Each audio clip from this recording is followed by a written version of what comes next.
Hey everyone, it's me, and today let's consume some Doritos together. Let's go. Average grocery Don't fall for it again, Matt. Not again. Sure, that bag of Doritos looks like a deal there on the shelf, but you know what's gonna happen. You're gonna open it up, and it'll be 84% air and 16% chip. Happens every time. Don't let them get the better of you with some cheap psychological trick, Matt. Don't let them hurt you again. Have some willpower. Do not buy those Doritos. No! Oh, Matthew, tell me you didn't just eat an entire bag of Doritos by yourself. Relax, Steph. It was 84% air. They all were. Oh wow, that's locked. Come on, man. Come on. That's too much. I'm healthy.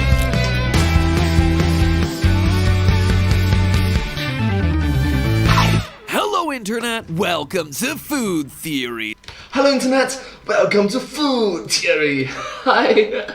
Thank you so much for being so supportive. The show that's here to crunch the numbers that matter most to your stomach. Friends, of all the first world problems out there are exactly two that I believe should be upgraded to the rank of actual problem. One being that pizza boxes are too large to fit inside a normal refrigerator, and the other being the outrageous amount of air inside of chip bags. And yes, it is indeed outrageous. We went ahead and tested it. Busted out old water displacement method and everything. We found the average volume of sealed Doritos bags to be 3,274 milliliters. Meanwhile, the average volume of the chips with all the air vacuumed out was just 525 milliliters. That means 84% of what is inside that bag is air. 84%. Wow. Wrap your head around that one, friends. That is the equivalent of having a microwave delivered in a refrigerator box. Like, why? Why are chip manufacturers so incredibly wasteful with their packaging? Why on earth would they willingly pay for more packaging material than necessary to shoulder the cost of shipping air all across the world? They could easily ship the same amount of Doritos in a bag, half the volume, so why don't they simply do that and pay for half as many trucks? Surely there is a reason for this that makes dollars and cents, which leads me to wonder, are chip manufacturers using deceptive packaging to trick consumers into paying more for less? Like how those seemingly huge chocolate bunnies you get around Easter always wind up being hollow, or how the pepperonis on frozen pizza always seem to be denser when the packaging is clear. On the other hand, maybe Frito-Lay actually has a good reason for selling us bags filled with mostly air. And if so, I am all ears. Hollow, chocolatey ears. But we need answers, and that's why today Food Theory is rolling up its sleeves, getting its hands dusty, and carrying out an experiment that'll answer this chippy little question once and for all. Are Doritos bags fair, or are they full of hot air? Not to go all clickbait on you, but the answers are actually really surprising. Now, an important thing to note about the quote-unquote air inside of a Doritos bag is that it's not actually air, it's truly nitrogen gas. Now, if that sounds like a dangerous substance for your food basket, don't... No, nitrogen gas makes up most of the gas that we inhale, exhale in the air. Don't worry, it's fine. In fact, 78% of the air filling your lungs at this very moment is nitrogen gas. See, the majority of it is nitrogen gas. Oxygen only makes up about 21% of the air that we breathe. Why fill chip bags with nitrogen gas, you ask? Because chips are actually able to stay fresh longer in an oxygen-free environment. O2 molecules like to create chemical reactions with all sorts of different partners, and yep, a lot of oxygens, a lot of chemical reactions. these reactions are a big reason why food tends to go stale. N2 molecules, on the other hand, are more stable. They don't tend to react with other molecules nearly as easily. See, you get a point, right? If you have a lot of oxygens, a lot of chemical reactions. Now, if you have little oxygens, little reaction. The more you know. Plus, aerobic bacteria can't survive without oxygen, so that's a little perk of the job. Long story short, nitrogen gas plays a super important role inside your Doritos bag. But still gotta wonder, does there really need to be so much of the gas in there? Sure, chips may need an oxygen-free environment to stay fresh, but why couldn't nitrogen gas fill a smaller bag with the same number of Doritos inside? Appropriately sized bags can be oxygen-free too, you know. Which brings us to the other role that nitrogen gas plays inside our Doritos bag, slack fill. Ever notice how your chip bag is filled filled almost all the way, but it's never completely inflated and stretched out like a balloon. This is actually by design, and it allows the nitrogen gas to exist as a relaxed cushion around your chips, protecting them from damage during transport. Leaving the bag slightly underfilled prevents the bag from popping too easily, especially when it's traveling at high altitudes where atmospheric pressures diminish. Now, I can definitely understand why you wouldn't want your bag of Doritos to pop before it gets to the store, and I also get how a pocket of air could help protect Doritos if something were to impact the bag, but what about if the bag gets shaken? Having empty space surrounding the Doritos seems to fly in the face of everything we know about safety equipment like, I don't know, seat belts, which are designed to keep passengers snug in place so they don't rattle around inside the vehicle during an accident. Maybe I'm just grasping at straws here, but I'm just not convinced that Frito-Lay would inject that much air into their bags just to make sure that the chips don't break. For one thing, nitrogen gas doesn't seem to be doing a heck of a great job protecting the chips from breaking. I sent field researcher Luke out to examine 3 dozen 9 1/4 ounce bags of Nachos Cheesier. By weighing hundreds of full unbroken Doritos, we were able to determine that an average Dorito chip weighs 1.81 grams. The contents of a single Doritos bag average 241.5 grams, a bit less than the 262.5 that they claim on the packaging, meaning that our Doritos bags would have held an average of 133 full unbroken chips when they were prepared at the factory. But by the time they made their journey from the factory to the grocery store and eventually to Luke's house, only 33.1% of the chips managed to stay intact. 67% of all the Doritos we bought were broken by the time that the bag was opened. This means that while a typical Doritos bag leaves the factory with roughly 133 unbroken chips inside, only about 33 of them arrive at the destination fully intact. But you must understand that this is just, these experiments results may vary.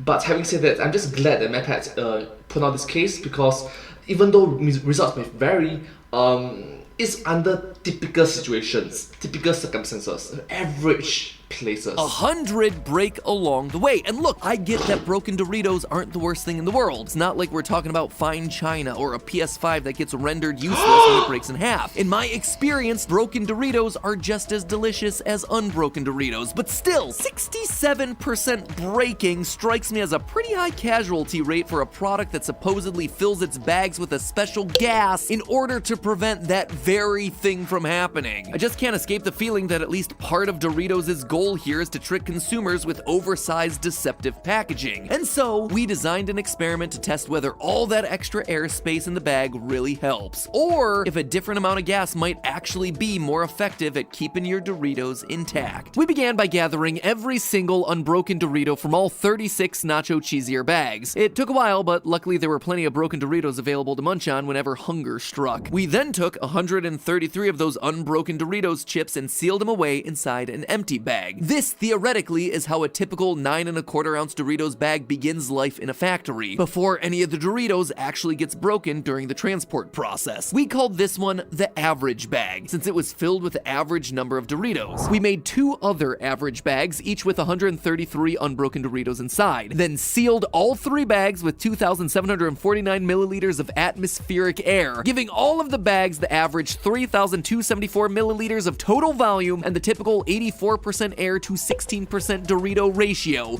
I just love it that he mentions about atmospheric air, because you could have filled the entire thing with, I don't know, some other gases included, like concentrated oxygen. Yes, we took this way too seriously, but if we don't take it that seriously, who else will? And yes, just so we get everything on the table, we used atmospheric air instead of nitrogen gas. But we decided not to worry about it since keeping the Doritos fresh isn't a concern for this particular experiment. We then prepared a second set of Doritos bags much the same way, except we only put about half the normal number of Doritos inside, 67. We called this set of 3 bags the fewer chips bags, since pretty self-explanatory, they only had 8% Doritos by volume. But having said that, right, maybe more oxygen can help? Maybe. Finally, we prepared 3 more chips bags, which contained, go figure, more than the usual amount of Doritos inside. Originally, we'd planned to put 266 unbroken Doritos, or twice the average amount inside each of these 3 bags, but we ran into a problem. The chips wouldn't fit. That's right, despite the fact that 266 Doritos takes up way less volume than the bag's capacity of 3,274 milliliters, they were so awkwardly shaped that they simply couldn't all fit inside without being broken first. See also our film theory episode on the coins in Scrooge McDuck's Money Bin for a deeper dive on this exact concept. And why yes, we do parody the DuckTales theme song in that episode. Thanks for asking. DuckTales! Anyway, in the end, we had to reduce the number of Doritos in our More Chips bags down to 163. That was the absolute maximum number of intact Doritos we were able to fit inside each bag. And to even get that many in, we had to carefully line them up side by side tightly against each other. Our More Chips bags ultimately wound up with 20% Doritos by volume, but gotta admit, it was not easy. And honestly, the whole process of refilling the Doritos bags made us realize something really important. 133 unbroken Doritos is basically the maximum number of chips that can fit loosely in a Doritos bag. It was actually pretty tough to get the bag closed with 133 loose chips inside in the first place. We had to shake it down a fair bit to make it work. Sure, there's a lot of airspace inside the bag by the time it travels to the store and makes it to the grocery cart, but that's because a lot of chips have broken by that point. Look at it from the perspective of the worker at the Frito-Lay factory. Every bag they ship out from the factory is probably filled to the brim with perfect unbroken Doritos. So it was at this point in the experiment that we first felt a twinge of guilt about making this episode in the first place. Somewhere in the back of our minds, we began to understand that Doritos wasn't actually trying to trick us with deceptive packaging. They were actually just doing their very best to get the delicious tortilla chips out to the people of the world. Nevertheless, we choked back these sentimental feelings because science doesn't care about your feelings. But I care. My deepest apologies. I am sorry. We pressed onward. Now it was time for the fun part. Putting our experimental Doritos bags through a series of tortures. Alright, it was just like two tortures. Also, they weren't really tortures. We just kind of recreated the jostling and squeezing a real Doritos bag might encounter during the shipping process. After some trial and error, we developed two tests that, when carried out back to back, inflicted the perfect amount of damage. Since the real-life Doritos bags from the store averaged a breakage rate of 67%, we tweaked our Dorito tortures such that they broke approximately 67% of the Doritos in the average bags as well. First Dorito torture, pressing. We gently laid a 25-pound or 11.4 kilogram weight on top of each Doritos bag for 10 seconds. I just love it that MapPad mentions both LBS and KG so that audiences from all around the world that uses different type of metrics is able to understand it. So thank you so much, MapPad. Thank you so much, the team behind the Game Theorists episode. Thank you. The film theories, the food theories, you get the point. Sorry. This low-impact, high-pressure stress test was designed to assess how well each bag's air cushion protected the Doritos inside. Judging by the amount of crunching we heard from each bag, it's fair to say that the fewer chips bag, which contained the fewest Doritos and the largest air cushion, had fewer Doritos broken during the test than the other fuller bags did. The second torture, highly scientific test, was to drop the bags onto the ground from a height of 8 feet. This sudden high-impact trial was meant to test the seatbelt theory, that Doritos packed tightly into a bag are better protected than loosely packed Doritos. Finally, after all bags were dropped, it was time to open them up and assess the damage. First up were the More Chips bags, and these guys had a rough time under that 25-pound weight.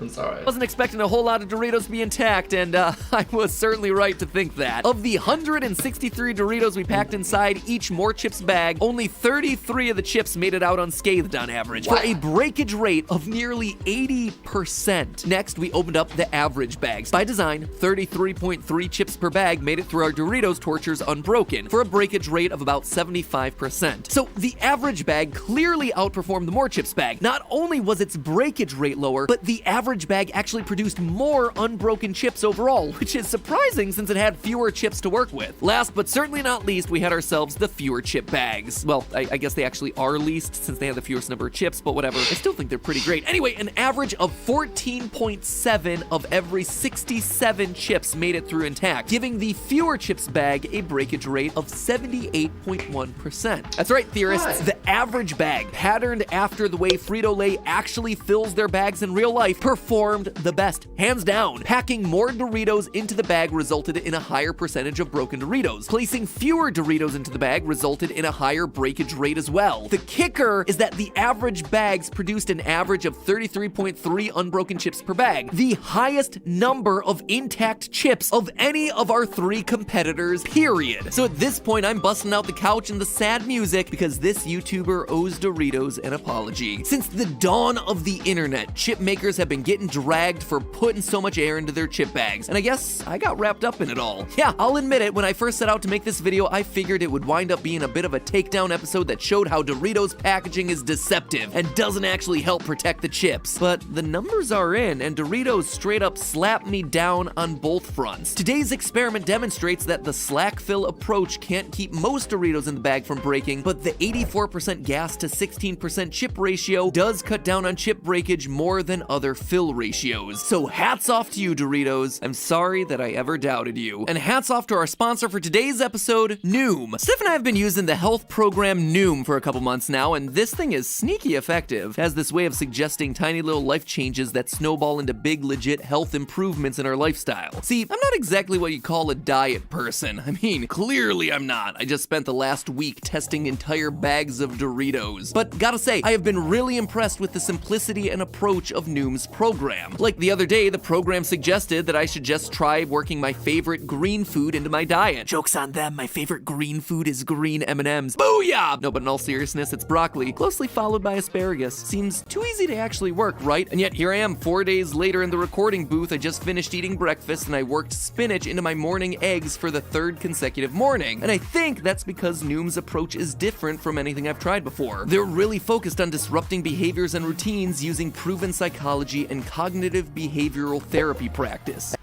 Psychology and cognitive behavioral therapy practice is just wonderful, because note that us human beings are just habitual creatures. So what we did yesterday, we'll probably do it today. What we did today, we'll probably do it tomorrow. Yesterday I speak English, today I'll probably speak English. I can't suddenly just Italian language. I can't. And this is by no means the most impressive part of their program, not even close, but something that's been shockingly helpful for me is how it lets me track my water intake. I've been trying to get better about drinking water since forever, and this Noom is somehow getting me to finally do it. Anyway, if an app that uses psychological tactics to lead you to a healthier lifestyle sounds like your cup of tea, take your free 30-second quiz using my link in the description to get started today. So far, the program's been really clicking with Steph and I. Who knows, maybe the Fourth Theory channel will wind up being fitness related, huh? Fitness theory? But seriously, just follow the link in the description to take Noom's quiz to get yourself started. Again, it is literally 30 seconds long and completely free. And while you're doing that, always remember, it's all just a theory. A food theory. Bon appetit.